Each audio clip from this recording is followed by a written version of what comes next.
Любимые травокуры продолжают радовать. В Петергофе задержали группу товарищей.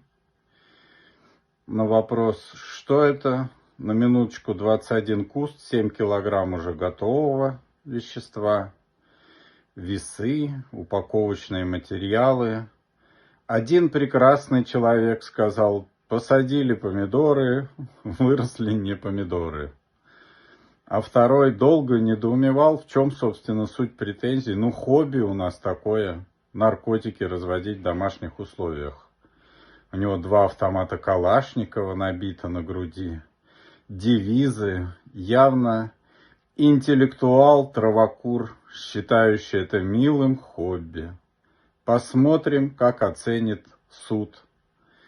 А я тоже считаю себя зайчиком. Я зайчик, который комментирует слабоумных травокуров. А что думаете вы?